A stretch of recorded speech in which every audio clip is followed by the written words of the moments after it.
తెలంగాణలో పంచాయతీ ఎన్నికల నిర్వహణకు షెడ్యూల్ నోటిఫికేషన్ జారీకి రంగం సిద్ధమైంది.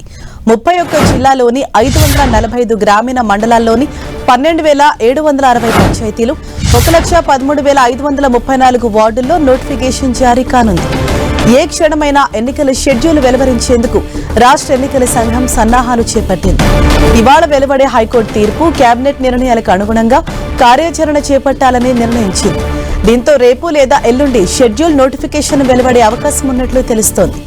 ఇప్పటికే ప్రభుత్వం ఎన్నికల నిర్వహణకు అనుమతినివ్వగా పంచాయతీరాజ్ శాఖ, ఎన్నికల సంఘం ఏర్పాట్లు చేపట్టాయి.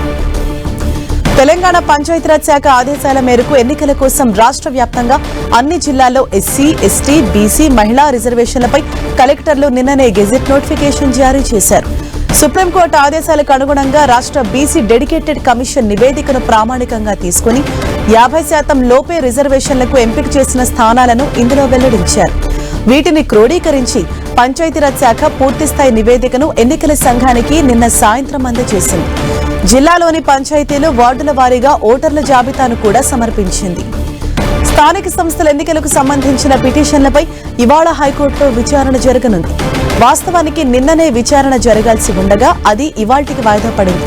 పాత రిజర్వేషన్లతో స్థానిక సంస్థల ఎన్నికల నిర్వహణకు సిద్ధంగా ఉన్నామని హైకోర్టుకు వెల్లడించేందుకు రాష్ట్ర పంచాయతీరాజ్ శాఖ ఇప్పటికే రాష్ట్ర అడ్వకేట్ జనరల్ కు నివేదిక సమర్పించింది. ఇవాళ జరిగే మంత్రిమండలి సమావేశంలో చర్చించి పంచాయతీ ఎన్నికల తేదీలను ఖరారు చేయాలని యోచిస్తోంది. ఇప్పటికే 3 దశల్లో ఎన్నికల నిర్వహణకు ఎన్నికల సంఘం ప్రతిపాదనలు సమర్పించగా వాటిని ప్రభుత్వం పరిశీలించింది. హైకోర్టు ఆదేశాలు, కేబినెట్ నిర్ణయాలను పరిగణలోకి తీసుకుని రేపు లేదా ఎల్లుండి ఎన్నికల నోటిఫికేషన్ విడుదలయ్యే అవకాశాలున్నట్లు తెలుస్తోంది.